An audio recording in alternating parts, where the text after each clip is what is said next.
So, the movie begins in a state called Reagan, part of the United States, about 30 years ago in 1995. In a hilly village of Reagan, a young boy named Blake lived with his father. Blake's mother had passed away, leaving his father solely responsible for him.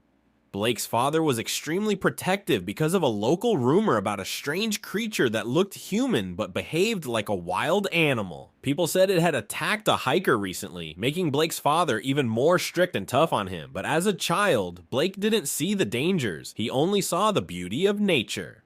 One day, his father took him hunting. While exploring, Blake was drawn to some mushrooms, fascinated by their colors, but he didn't know they were poisonous. His father quickly stopped him and explained the dangers of those mushrooms, warning him to stay away from such things in the future. However, Blake remained lost in admiration of nature, which frustrated his father. He scolded Blake, reminding him that despite its beauty, the forest was full of hidden dangers. A little while later, they spotted a deer. Blake's father aimed to shoot it, but the deer ran out of range. While his father was focused on the hunt, Blake ran off, thinking he could get a better shot at the deer from another side, but he had no idea that in his attempt to hunt, he might become the hunted. Looking through his rifle scope, Blake didn't see the deer, but instead saw a strange, human-like creature making eerie animal sounds. The entire forest echoed with its terrifying cries, and Blake was frozen with fear. Just then, his father arrived, grabbed him, and scolded him even more harshly. Though his father only wanted to protect him, Blake feared his father more than any unknown danger. Suddenly, the creature started moving toward them. Blake's father grabbed him and ran, eventually hiding inside a treehouse. From there, Blake looked through his scope again and saw the same deer they had been hunting, lying dead with its stomach torn open. They hadn't killed it, the creature had gotten to it first, and now that same creature was after them. At one point, Blake's father caught sight of the creature and fired at it, but it escaped. Blake, still terrified, asked his father what it was. His father lied, saying it was just a bear. But later, Blake overheard his father talking to someone saying, "The monster is real. I saw it today. I have to do something about it because my son is in danger." The story then jumps 30 years into the present day. Blake now lives in San Francisco and has a daughter named Ginger. Like any loving father, his biggest priority is protecting his daughter. But unlike his father, he never wanted to be strict or harsh with her. Ginger adored her dad and felt safe around him. However, one day she made a mistake that could have hurt her.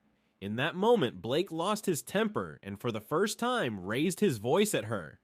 Ginger burst into tears. Seeing this, Blake immediately regretted it. He realized he had become just like his father. He hugged Ginger and apologized, promising never to shout at her again. Blake and Ginger shared a strong bond. Unlike his father, Blake always made time for his daughter. They even had a special game where Ginger would try to guess what her dad was thinking. She would always say, "You're thinking that you love me," and Blake would respond, "That's exactly right." Remember this game, it will be important later.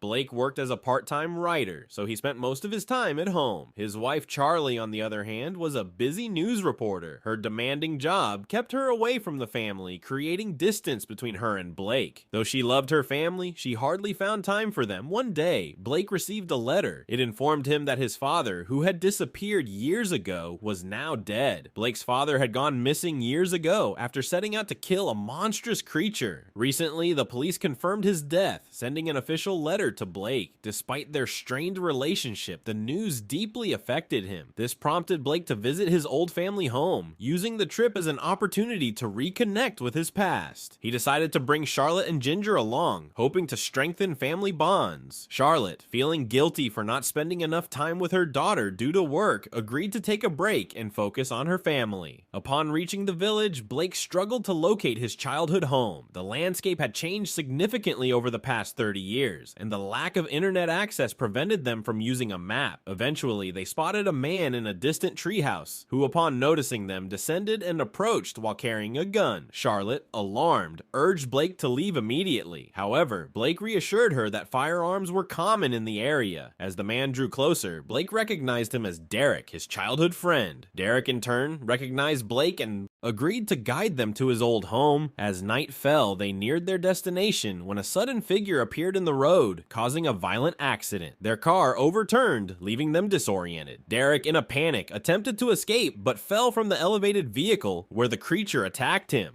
The rest of the group struggled to escape through the windows. Charlotte and Ginger managed to get out first, but before Blake could follow, the creature lashed out, injuring his hand. Despite the injury, he managed to break free and the family fled towards the house. The beast pursued them, but they managed to enter the house and secure themselves inside. However, the house was dark and unfamiliar. Blake quickly located a torch and activated the generator. As he surveyed the surroundings, he noticed that the creature had disappeared, but Charlotte remained unsettled.